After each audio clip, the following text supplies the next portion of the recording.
widespread speculations into plans by government to introduce new taxes to fund major policy implementations is already generating agitations among the public. It's not yet official, but concerns are already being raised. Business owners, politicians, as well as persons in academia have vehemently reacted, being against the move expected to be mentioned in the presentation of the mid-year budget review in just 2 days. Association of Importers and Exporters, Industrial Workers Union ICU, as well as the Ghana Union Traders Association GUTA are among the many that are already not happy. We will be engaging them shortly, but first, Joy Business editor George Riafe joins me on the telephone line for a brief chat. Hello, George. Hi, Gifty, and how are you doing? I'm not bad at all. I trust you're well as well. How serious should we be taking these speculations? It's been about 2 days since we started talking about it back and forth. The opposition, or if you like, the minority has spoken. Well, get well soon. I'm sure you need some water. Well, I'm okay. But very well. So I was saying that how serious should we take these concerns? I mean, first of all, we've seen the minority speak. The majority has responded. You know, it's been a whole lot of back and forth. But usually we know how these work. When you start hearing things like this, ultimately you get to hear it in Parliament finally when the minister goes on the floor. So, Gifty, let's try and backtrack a little bit and why we are here, and just a little explanation and all those things. This is a mid-year review. Actually, the law requires that every middle of the year, the finance minister comes to the House, brief the House where we are, what are the plans going forward, how is revenue looking at, what about the expenditure and all those things. But you see that in the 2018 budget, government outlined several programs. I mean, critical of them were the free SHS and some social intervention programs. Right. One district, one factory. And all these things need to be funded. If you look at government and you go through its 2018 budget, they are hoping at raising about 51 billion Ghana cedis in revenue. As of the half of this year, if our numbers are right, Gifty, we've done about 17.2 billion Ghana cedis. Well, government says that they are on track to meet, but clearly you see that there is a challenge. Now, if you hold all the factors constant, then 17, you know that really there's a problem somewhere by the fact that we are going to end the year, and it's likely that government will not meet its revenue target. So bottom line, government needs money, George. Government needs money to fund a lot of programs that they have outlined in the budget. Also, if you do extrapolations and all those things, it is likely that the bill for free SHS will go up. So what, for instance, the IMF has proposed to government or in the discussions has come up with that, how do you work out a sustainable way of ensuring that this income levels or revenue levels are assured for the next 5 years? And that is why you see proposals like, why don't you touch VAT? Because, for instance, if you increase VAT, you are sure that every year, based on consumption levels, amount of money is going to come into the national account. So George, back to my question about how serious we should be taking these speculations. Well, it looks as though it's beyond speculations, by the way, but how serious should we be taking it, looking at what we've seen in the past? That we understand some proposals were made to cabinet for consideration, and key among them included the possibility of increase in VAT. We also understand that there are proposals that we should look at actually increasing the contributions that you and I pay in terms of our SNP contributions to the National Health Insurance Levy. So it tells you that there is a funding gap, and even going into next year, and therefore, government needs money to fund all these programs. And that is why some of these measures have been proposed as a more sustainable way in dealing with revenue challenges. And that is why there's talk about that. There's talk about the fact that actually ensuring that the fiscal stabilization levy, you just don't restrict it to financial institutions and communication institutions, but even all other companies in the country as well.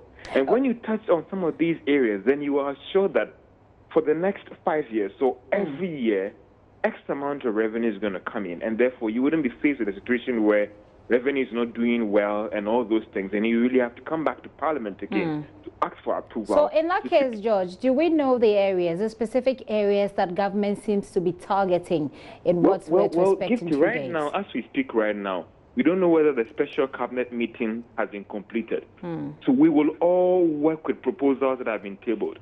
They could come out of the cabinet meeting and say that, forget about VAT. And that is what we're also picking up, that don't do the VAT way. let's look at other avenues that we can raise money. For example, so do you know? Is one. We are looking at the Senate contribution is two. Those are the concrete areas that we have heard that we are looking for increment. Okay. The bit about the fact that stabilization levy. Let's look at a situation where we can expand to other sectors of the economy. But Gifty, again, we wouldn't be sure of whatever that will come out on Thursday until Wednesday morning or even Wednesday evening. Right. Then we are assured. Right. And there have been rumors as well, George, that the income taxes, for example, could go higher. Is that anything to go by? Well, from the minister and engagement with the minister, what I picked up from this engagement was that why don't you reduce the tax on income so you free disposable income for them to buy goods and services, and then rather increase VAT? So whilst you increase VAT, you lessen the levies on your income as gifted, so that the impact will not be felt that much.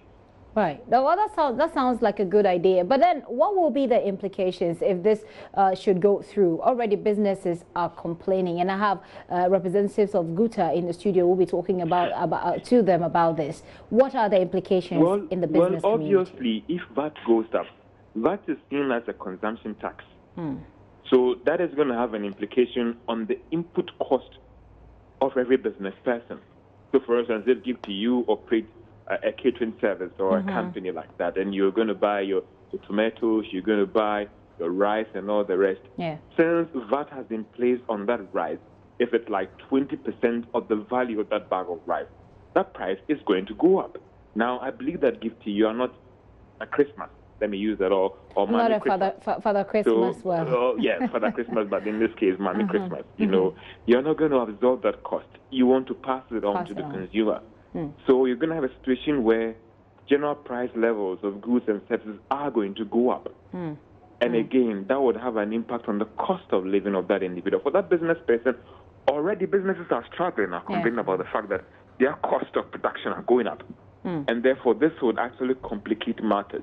Unless we see more of a Robin Peter to pay Paul, or maybe an avenue where some other issue, for instance, in terms of payment of your taxes, can there be more of a grace period and all those things that could lessen the burden a little bit on businesses? Okay, George, that sounds like a good explanation for those of us who are not very good with the economy and all of that. But like you said, we'll have to wait for Thursday, perhaps Wednesday night, but we'll still have to wait for Thursday to get the details. It appears that I've lost George. But George, thank you so much for helping us with that explanation. George Wiafe's assisting editor with Joy Business there. In the meantime, a section of the public, has been sharing their thoughts on the speculations of possible tax increases and introduction of new levies. I'll be talking to the GUTA representatives, but first, let's listen to voices on the street. Honestly speaking, the taxes that are paid in Ghana are too small.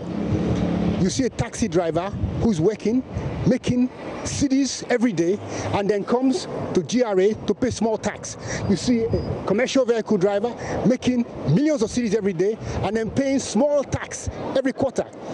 People need to start paying more tax so that the government can run the country. At the same time, when the taxes are paid, the taxes have to be used well so that people see what our taxes have been doing for. The problem I see here is that people seem to expect government to work with nothing. At the same time, when the government collects the taxes, we don't see anything what the government is doing. So my impression here is that tax needs to be increased. What will I do? It's by force payment. Whether I like it or not, I need to pay. Do you understand? What will I do? I'm not a government, and I'm under government. You understand? So whether I like it or not, whether I can afford or not, if I didn't pay, they will arrest me. And I'm just paying because I'm forced to pay. There is a need for the government to increase taxes for infrastructure development. So if the government, increase taxes, it's good. I see nothing wrong for the government to increase taxes. But one thing is, whenever they collect the monies, they must put it into the infrastructure development. That is our roads, schools, and other things. It's good. So that's what I think. So are you ready to pay more? I think so. There is a need for us to pay more so that the government will get money to do other things for the nation. If the tax going to be increased, it will affect you, the poor worker. It will affect somebody else. Then automatically everything will go up. So when the government make that tax implement, what will somebody gain? You understand me? Then automatically the market woman will raise her product. Everybody will raise the product. So if you are a poor worker and you are not working, how are you going to enjoy the system?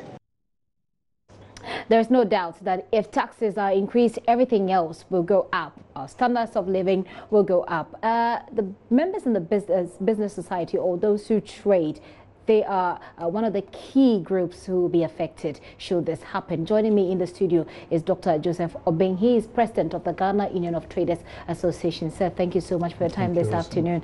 Guta isn't happy that government wants to increase taxes, but the point has already been made that government needs money so they can, make the country a better place for all of us. Yeah, we really do sympathize with government, especially if they have genuine problem. You don't think they have genuine problems? Oh, of course they do. They do, but it seems we are forgetting about something. That if just a few people are paying this tax we are talking about, and the rest of us who are not captured into the tax net, what are we doing to them? That's where the question should be. Okay. Even with the tax that we are paying now, the 17.5%, and then the 3% that goes to the informal sector, how many people do pay? The compliance level is about 20%. Even less than 20%. We are not thinking through creative ways to bring everybody along to pay. We use this VAT to pay for the free education. We use it for Medicare, that's national health insurance. And there's no compulsion on the part of government to let the citizenry to collect VAT invoice. How many of us do have VAT invoice? Let's check. Our last collection of invoices, and we will not see even VAT invoice. It's compliance. It's nil. So if you have captured all these people in, it's so clear. And so if policy implementers do not know this, they do not just come and lump up, then they should go to 30%. That will give them the money, but they wouldn't do 30%. Why? Because of affordability. It's compliance. Okay. It's about thinking outside the box. So when you say compliance, you're saying that there are tax components from which the government can benefit and raise the necessary funds to implement their policies, but they are not making sure that everybody else is paying. That's the point you're making. That's what I'm talking about.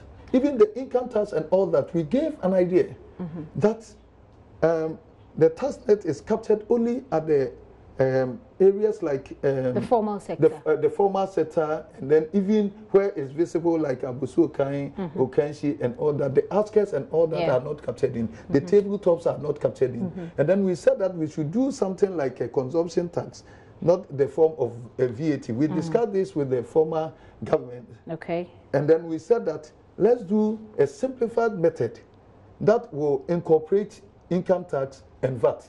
So we do about 5%, and then all these shops at Kaswa, these areas, they all do not pay tax. So that if they do pay this, then it will come and show up the revenue, and then we will have the respite. What did the government at the time tell you? Yeah, it was ongoing. We proposed it, we were discussing, and we didn't see what happened. It was just like a tax stamp or something like one of this thing incorporating. So it did happen? Yeah, we did start the negotiating. So this was which year? 2016? During President Mahama's time. Yes, so which year? His time was around 20... About 4 to 6 years. Yeah. Like, around, I don't know the specific... So you had a discussion, you proposed to them that they should introduce what you call the consumption tax, so that persons in the informal sector can also be...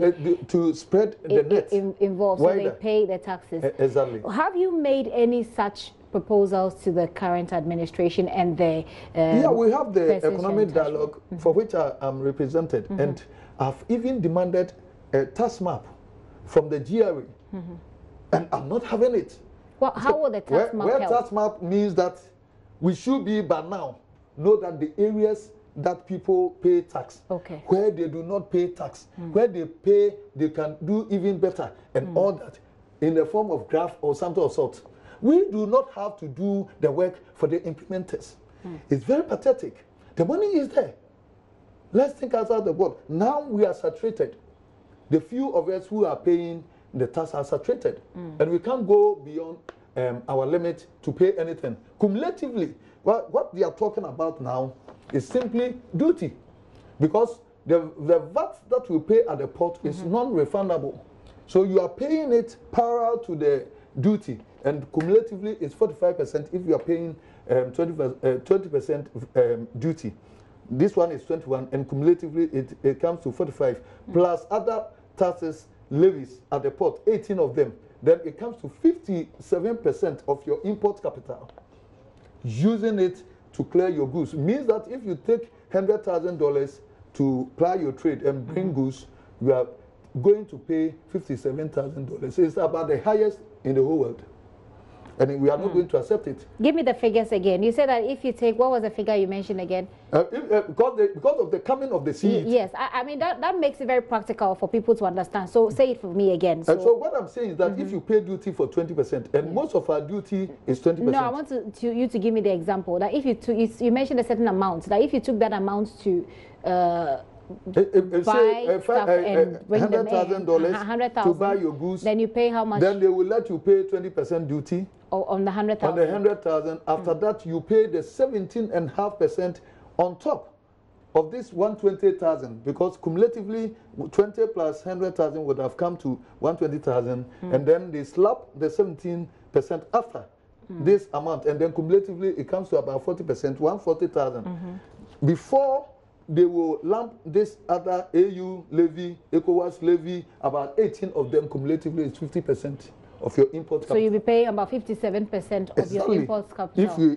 If this one comes to fruition, now it's about 50 to 52%. And we are saying that we can't take it. It's too much.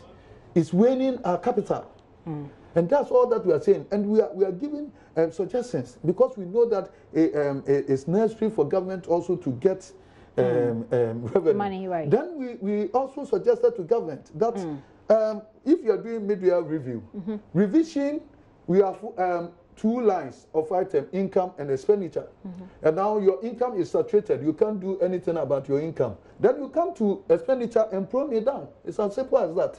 So you want government to cut down on its expenditure rather than increase? You prune down your distance. If we are saying expand the net, there are so many suggestions that we've given that do that. You have the whole Ghana beyond you, because everybody knows that it's not fair for just a little group of people paying the whole of the tax for the whole nation. It's not fair. Yeah. It's not fair. That is the position of Guta. And now Guta seems to have a couple of suggestions for government about introducing what he's calling the consumption tax, which he says was almost implemented under the Mahama administration, which of course didn't happen, and that taxpayers are actually saturated at this point. He thinks that government should cut down on the infrastructure. Doc, let me find out from you. And then also, let me add. You have another suggestion? Yes. And value for money. Okay. That we are paying tax. We toil our blood and all that, travel around the globe, come and pay these atrocious duties, and then the usage of the money, value for money is nil.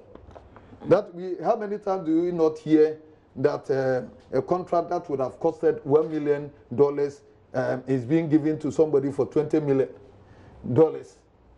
Waste. Then we have to go. It's about time Ghanaians demand all these things, so that duty payment will become something attractive for us also to pay. Otherwise, we are demoralized. What will Guta do, or what does Guta wants to do? What are the options available to you? Should Thursday the finance minister come to the floor of Parliament and just introduce all of these taxes? What will you do then? I don't think they will do. If they do, we won't accept. It's as simple as that. How will you not accept? Then it will be a matter of law, and you will be or you'll be lawless if you don't agree or if you don't comply, wouldn't you? No, we are part of governance. We are the people being governed. And then you bring a law, and then we say that don't bring this law, we can't contain it.